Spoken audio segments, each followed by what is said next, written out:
আসসালামু আলাইকুম। সবার আগে বাছাই করা 10টি আন্তর্জাতিক খবর জানিয়ে দেব। প্রথমেই থাকছে শিরোনাম। তবে তার আগে অনুরোধ থাকবে ভিডিওটিতে একটি লাইক দিবেন।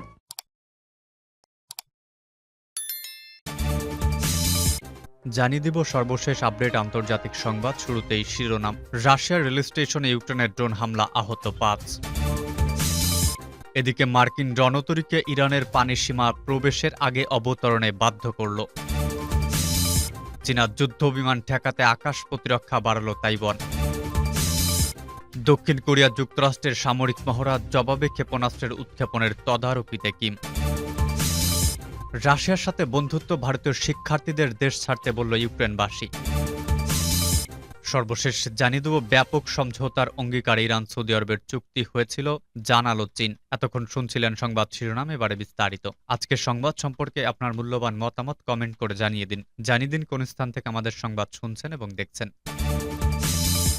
রাশিয়ার রেল স্টেশনে ইউক্রেনের ড্রোন হামলা, আহত ৫। রাশিয়ার কার্স অঞ্চলে এক রেল স্টেশনে ড্রোন হামলা চালিয়েছে ইউক্রেনীয় সেনাবাহিনী। এতে অন্তত ৫ জন আহত হয়েছেন। রাশিয়ার পক্ষ থেকে এ দাবি করা হয়েছে। এছাড়া ইউক্রেনের সঙ্গে সীমান্তবর্তী আরেক শহর রোস্তভ অঞ্চলেও একটি ড্রোন হামলার ঘটনা ঘটেছে বলে জানিয়েছে রাশিয়া। তবে এতে হতাহতের কোনো ঘটনা ঘটেনি। এছাড়া মস্কোর দিকে আসা একটি ড্রোন রুখে দেওয়ার দাবি করেছে রুশ বাহিনী। ব্রিটিশ সংবাদ মাধ্যম বিবিসির খবরে বলা হয়েছে, সাম্প্রতিক মাসগুলোতে রাশিয়ার ভেতরে ড্রোন হামলার ঘটনা বেশ বেড়েছে।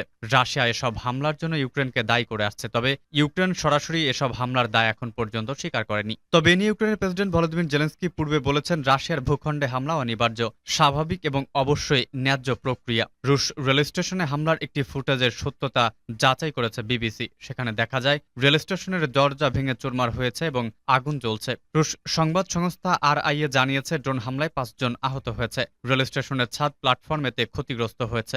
রাশিয়ার প্রতিরক্ষা মন্ত্রণালয় এ হামলার করা নিন্দা জানিয়েছে।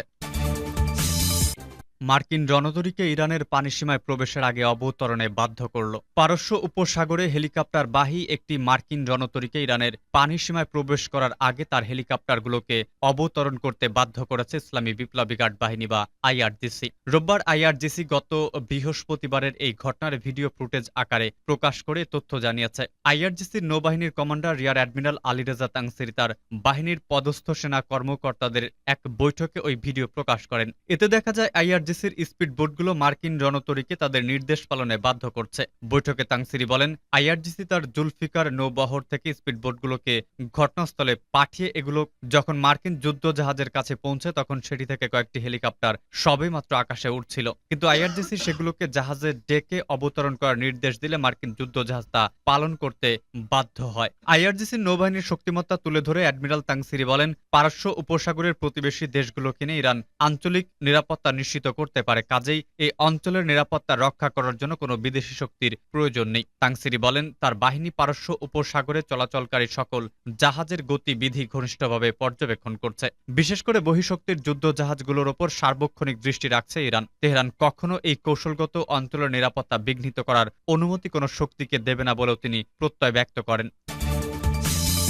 চীনা যুদ্ধবিমান ঠেকাতে আকাশে প্রতিরক্ষা বাড়ালো তাইওয়ান। চীনের যুদ্ধবিমান ও জাহাজের অনুপ্রবেশ ঠেকাতে আকাশ প্রতিরক্ষা বাড়ালো তাইওয়ান। রোববার দেশটির চালায় শক্তিশালী সামরিক মহড়া। তাইচুং হুয়ালিয়ান ঘাঁটি থেকে মহড়া পরিচালিত হচ্ছে। তাইওয়ানের প্রতিরক্ষা মন্ত্রণালয় এক বিবৃতিতে জানিয়েছে, ২৪ ঘন্টার ব্যবধানে চীনের ২৭টি যুদ্ধবিমান লঙ্ঘন করেছে আকাশ সীমা। সেগুলোকে তাড়াতে পাল্টা বিমান পাঠানো হয়। শুধু তাই নয়, দক্ষিণ চীন সাগরের সীমারেখাও অতিক্রম করে চীনের কয়েকটি যুদ্ধজাহাজ, যা স্পষ্টভাবে আন্তর্জাতিক নীতিমালার লঙ্ঘন। বিষয়টি ঘিরে দুই প্রতিবেশীর মধ্যে নতুনভাবে ছড়িয়েছে উত্তেজনা। দক্ষিণ কোরিয়া যুক্তরাষ্ট্রের সামরিক মহড়ার জবাবে ক্ষেপণাস্ত্র উৎক্ষেপণের তদারকিতে কিম। উত্তর কোরিয়ার শাসক কিম জং উনের তত্ত্বাবধানে একটি কৌশলগত ক্রুজ ক্ষেপণাস্ত্র পরীক্ষা চালিয়েছে দেশটির প্রশাসন। পিয়ংইয়ং জানিয়েছে, দক্ষিণ কোরিয়া ও যুক্তরাষ্ট্রের বার্ষিক সামরিক মহড়া শুরুর প্রতিবাদে এই পরীক্ষা। ওয়াশিংটন সিউলের সামরিক মহড়াকে যুদ্ধের প্রস্তুতি হিসেবে দেখছেন কিম প্রশাসন। উত্তর কোরিয়ার রাষ্ট্রীয় সংবাদ মাধ্যম KCNA জানিয়েছে, কিম পূর্ব উপকূলের একটি নৌবাহিনীর ইউনিট পরিদর্শনের সময় ক্রুজ ক্ষেপণাস্ত্র পরীক্ষা চালানো হয়। একটি জাহাজে কর্মকর্তাদের সঙ্গে দাঁড়িয়ে বিষয়টি পর্যবেক্ষণ করেছেন তিনি। আরেকটি ছবিতে দেখা গেছে যেটিতে দাঁড়িয়ে ক্ষেপণাস্ত্র উৎক্ষেপণ দেখছেন কিম জং। তবে কবে ও কখন কিম এই ক্ষেপণাস্ত্র উৎক্ষেপণ পরীক্ষা দেখছেন তা উল্লেখ করেননি কেসিএনএ। উত্তর কোরিয়ার জাহাজে যুদ্ধের সক্ষমতা এবং এর ক্ষেপণাস্ত্র যাচাই করতে পরীক্ষা চালানো হয়। কোনো ত্রুটি ছাড়া দ্রুত লক্ষ্যবস্তুতে আঘাত হানতে সক্ষম হয় ক্ষেপণাস্ত্রটি। একই সময় দক্ষিণ কোরিয়া ও যুক্তরাষ্ট্র বার্ষিক যৌথ সামরিক মহড়া শুরু করেছে, যার নাম দেওয়া হয়েছে আলসিফ ফ্রিডম শিল্ড মহড়া, যেখানে দুই দেশের কয়েক হাজার সেনা অংশ নিয়েছে, যা আগামী ৩১ আগস্ট পর্যন্ত চলবে। এর নিন্দা জানিয়ে সতর্ক করেছে পিয়ংইয়ং। সিওলের আইন প্রণেতারা গত সপ্তাহে সতর্ক করেছিলেন উত্তর কোরিয়া আন্তঃমহাদেশীয় ব্যালিস্টিক ক্ষেপণাস্ত্র উৎক্ষেপণ অথবা অন্য কোনো সামরিক মহড়া চালাতে পারে। এই বছর দেশটি রেকর্ড সংখ্যক ব্যালিস্টিক ক্ষেপণাস্ত্র ও আন্তঃমহাদেশীয় ক্ষেপণাস্ত্র উৎক্ষেপণ করে। এতে কোরীয় উপকূলে উত্তেজনা আরও বেড়েছে।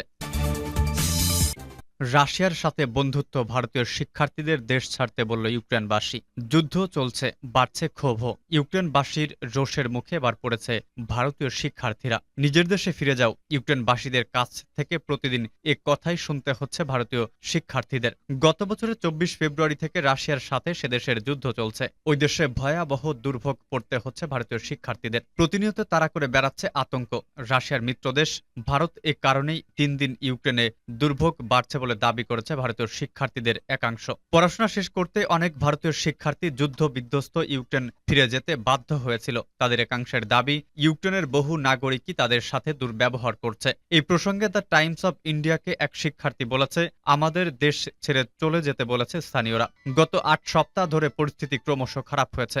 যুদ্ধের কারণে ২০২২ সালে ইউক্রেন থেকে প্রায় ১৮,০০০ শিক্ষার্থীকে সরানো হয়েছে। ওই শিক্ষার্থীরা আশা করেছিল ভারতীয় বা কোনো বিদেশি শিক্ষা প্রতিষ্ঠানে পড়াশোনা শেষ করবে, কিন্তু সেটা হয়নি বলে দাবি। চলতি বছরের জানুয়ারি মাস থেকে আরো ৩,৪০০ শিক্ষার্থী পড়াশোনা শেষ করতে ইউক্রেনে ফিরে গিয়েছে। মধ্যপ্রদেশের এক শিক্ষার্থীর কথায়, ন্যাশনাল মেডিকেল কাউন্সিলের নির্দেশিকা অনুযায়ী ২০২১ সালের ডিসেম্বরের পর যারা বিদেশে পড়াশোনা শুরু করেছে তারা অন্য কোনো বিশ্ববিদ্যালয়ে স্থানান্তরিত হতে পারবে না। সে কারণে আমি এবং আমার মতো অনেক শিক্ষার্থী ইউক্রেনে ফিরে গিয়েছে। আর এক শিক্ষার্থীর কথা, ইউক্রেনের স্থানীয় বাসিন্দারা বলছেন, তোমরা ভারতীয়রা রাশিয়ার ভালো বন্ধু, আমাদের দেশ থেকে চলে যাও। অন্য এক শিক্ষার্থীর দাবি, ইউক্রেনের কয়েকটি দোকানে কোনো কিছু কিনতে পর্যন্ত দেওয়া হচ্ছে না ভারতীয়দের, তাদের সাথে দুর্ব্যবহার করা হচ্ছে বলেও অভিযোগ। এক শিক্ষার্থী বলেছেন, অনেক সময় পানির সরবরাহ করতেও দেওয়া হচ্ছে না, বিদ্যুৎ পরিষেবা বিচ্ছিন্ন করা হচ্ছে। কিভাবে আমরা বাঁচবো? আমরা আতঙ্কে রয়েছি। ভারতে আমাদের পরিবারও ভয় কাটায়। ব্যাপক সমঝোতার অঙ্গীকারে ইরান সৌদি আরবের চুক্তি হয়েছিল জানালো চীন।